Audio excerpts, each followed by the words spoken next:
I'm going to get into trouble by asking a question that walks right along that line, but it's coming in a few different flavors from some of our viewers. And the question is this: does part of this conversation need to also include who is going to prison and why? Are too many Arizonans behind bars? What is the right size for the Department of Corrections? And is it looking at that portion of this as important?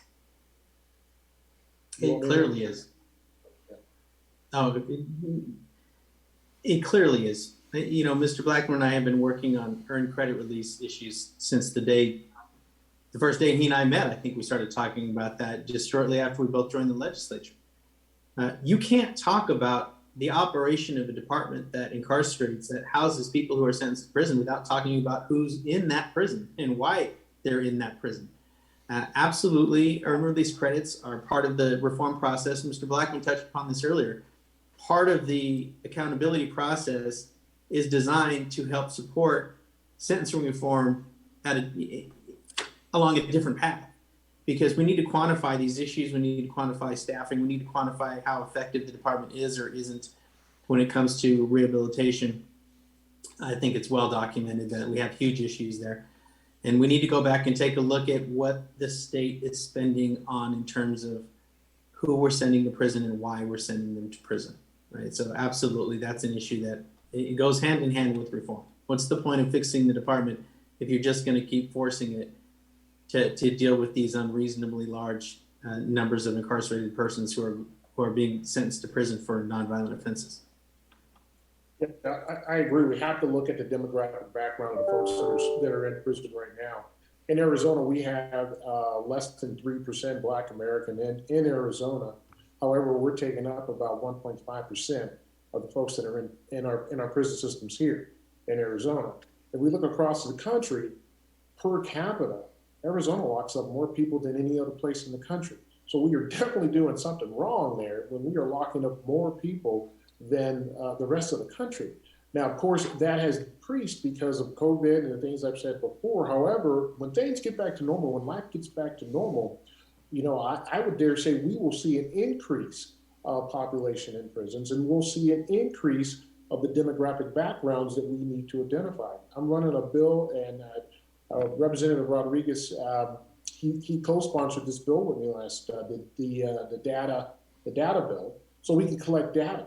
And that data would tell us exactly who's in prison, who's going to prison, why they're going to prison, how prosecutors are prosecuting their cases, why we have a high rate of plea bargains, so on and so forth. I'm not the attorney here, but however, those are some of the questions in that data bill that we can pull out, and we can probably fix what we are talking about right now is who is going to prison. We have to talk about that. And I know some folks don't want to talk about that. They don't want to talk about the ethnic background of it. But if you look at across the country, 70% of the Black Americans that are in prison right now come from fatherless homes. They come from fatherless homes because those fathers are in prison. So we have to do a deep dive of this to try to fix this. So in my community, it's a real problem. It's a problem that needs to be addressed. With real legislation. Senator Tim Scott at the federal level, he's working on those issues to try to peel the onion back and figure out who's in prison and how we can really take these folks.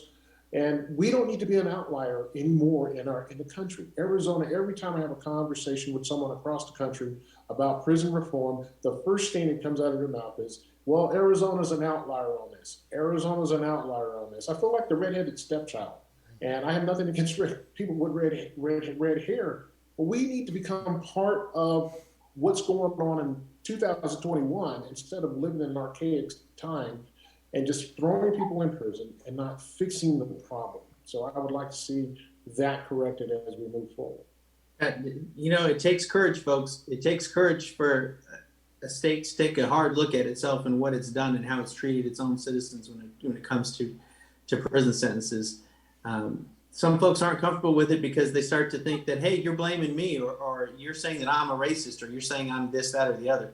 That's not what this is about. This is about trying to make sure that Arizona is a state that will fit the punishment to the person and do it in an equitable and just fashion. That's what we need to get back to, right? No one's trying to say as Mr. Blackman alluded to earlier, no one's trying to say let's be soft on crime. What we're trying to say is let's think very deeply about what we've done in the past that clearly hasn't worked and what we can do better, because there is better information out there about how to handle people who have committed crimes. And it doesn't always mean prison. It means a lot of different things. Punishment can mean a lot of different things. And the incarceration issue in Arizona remains a huge issue, which has never really been looked at since the passage of the truth in sentencing laws back in the early 90s. And so it's well past time for us to step into the current century. I completely agree with Mr. Blackman on that.